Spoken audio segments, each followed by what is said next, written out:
Alright, muri yeZimbabwe kusangana kwatiri kuita zvakare ipo pano pazimunyusi update apo patinoda kupa first hand update anonga ari kuitika munyika yedu yeZimbabwe. So kana uri mutsva usabve pano usina kusubscribe, kulike nekushare kuitira patinenge tichiisa next update musazorasikirwe nezvinenge zvichiitika munyika yedu yeZimbabwe.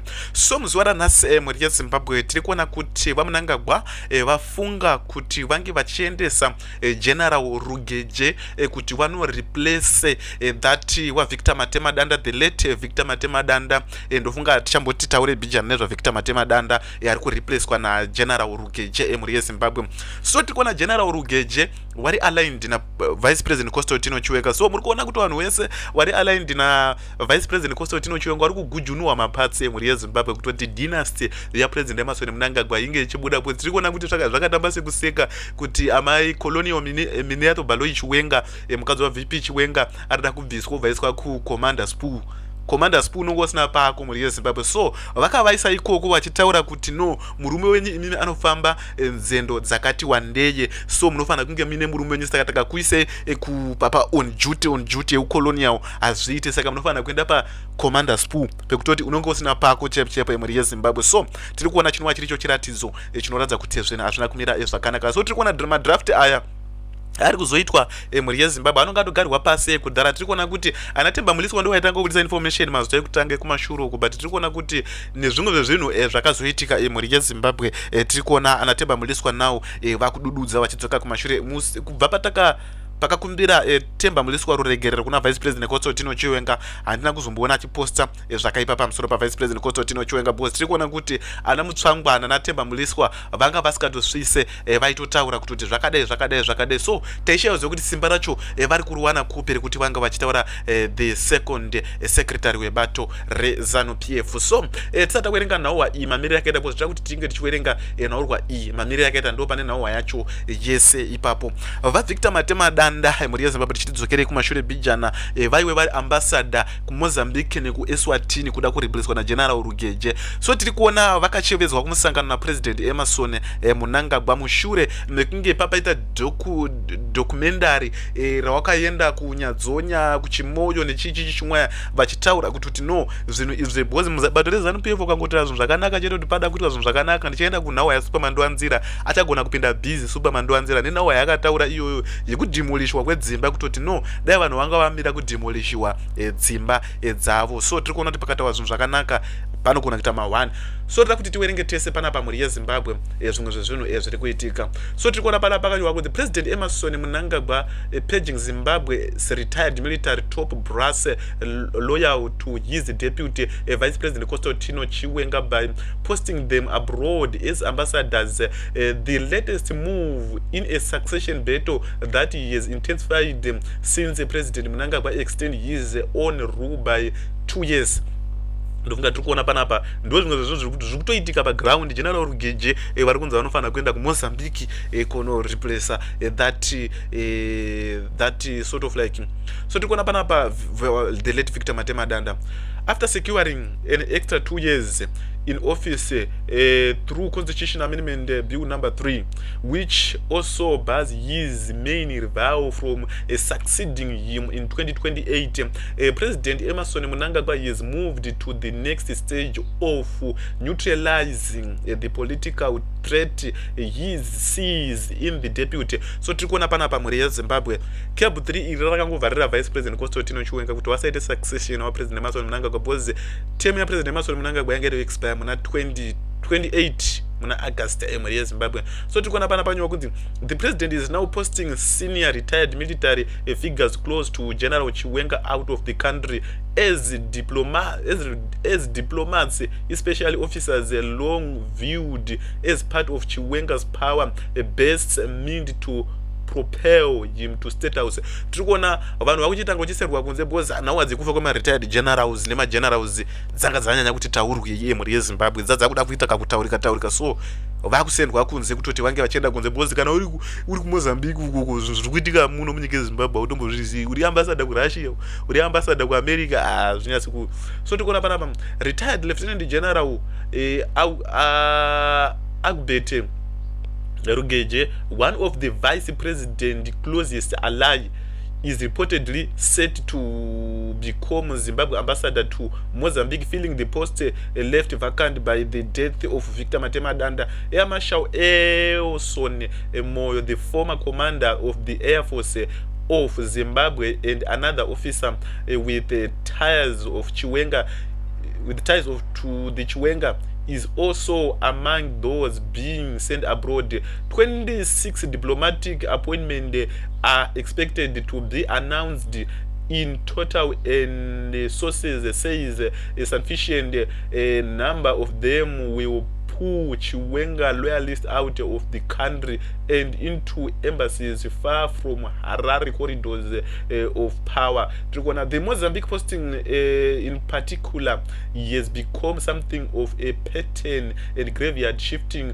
for retired generals. Former Lieutenant General Douglas Nyikayaramba took up the role in 2019 and died 2 years later after. 2 years after Nyikayaramba contracting COVID-19. Victor Matemadanda, a war veteran leader and former senior defense minister, succeeded him in served as an ambassador to both Mozambique and Eswatini until his death in June this year. Rugeje would now become the third former senior officer Mnangagwa is sent to lead the Maputo mission in 7 years, and Maputo mission in 7 years, a run that says is about the president succession target. Kuona muri ya Zimbabwe ndo zimwe zvinhu zviri kuitika Air Marshal uyarapo that ndauti Air Marshal that Rugeje avarapa general vakadzidza muri yeZimbabwe vane madiploma nemadigiri. So tiri kuona panapa ndo vakambosupply zvinhu kumasvingo. Tira kuti tiende kune nhauwa yasuper Mandwanzira muri yeZimbabwe tione kuti zvinhu zvacho zvakamira sei, tione kuti Super Mandwanzira anobabuda here kana kuti zvinenge zvakamira sei. Regeze tiuye panapa tidzike nenhauwa dzacho tione kuti tomuwana here Super Mandwanzira. Aya mawo veterans regeze tipopetete panhauwa yaZuma 2 minutes.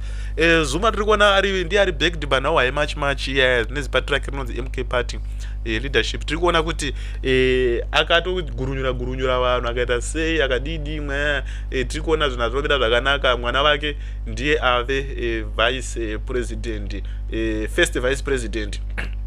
Udoku nemapresident sorry muri yeZimbabwe afulu yacho yakandirwa. Udoku nemapresident mawiri emuri yeZimbabwe. So tira kuti tidzo zvitowana Super Mandwanzira panapa ari kutaura zvinhu zvine musoro, but tiri kuona kuti ndo zvikatibatire ZANU-PF. When you see a man of 60 years, 65 years, standing akabata muchiuno achiona doza excavator chipkanya imba yake, which they worked day and night, sweated blood and tears to achieve over many years, and they sit there misodzi cherera vachiona imba yavo ichipkanywa because it is an illegal settlement. It does not matter whether that person built that house illegally in an illegal area. When that video circulates, when people see it on social media, they look at us, they look at the government and say, these people are callous. These people, so we have a responsibility to make sure that does not happen to our people. How do we as a department make sure that it does not happen to our people? We work with the ministries that we superintend over. The Ministry of Local Government, the Ministry of National Housing, to make sure that in our areas, in our districts, in our provinces, anything that is taking place with regards to housing development stands for sale. We must ensure that we know that these things are above board, that these things are legal, not to wait. People buy these stands. They design the houses that they want to build. They take it to Harare City Council. Bulawayo City Council, Mutare City Council, Gweru City Council for approval. The city approves, puts a stamp to say it's okay, you can proceed. They don't approve in the absence of an address. They approve when they see the address where you are going to build. You build this house over 3 years, you move into this house, you stay in this house for 5 years, you pay rates to council every month, and your money is received and receipted. After 5 years, the council comes to you and say, hey, where you built here, it's illegal, you should not be having this house here. Where was the council approval? Why were they approving? So it cannot be acceptable. If this person built this house illegally, the council is part of the illegality. Why did you receive this money from this person?